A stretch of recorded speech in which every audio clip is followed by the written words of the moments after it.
না, এই মুহূর্তে বিয়ের কোনো পরিকল্পনা নাই, কিন্তু আমার বাচ্চা আছে 3টা। জি, এই জি। বাচ্চাগুলো দেখাশোনার জন্য আমি এমন একটা মেয়ে চাইতেছি যে আমার বাচ্চাগুলো যাতে টেক কেয়ার করতে পারে। রাইট।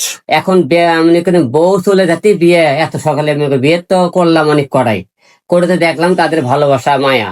তো এখন একটু সিঙ্গেল জীবন পার করি, সমস্যা কি?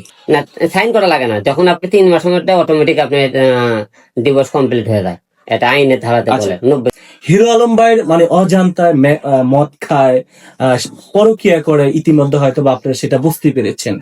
সো হচ্ছে আমার কথা থাকবে, যখন আমার স্বার্থ হয়ে গেল আমি লাথি মেরে চলে গেলাম।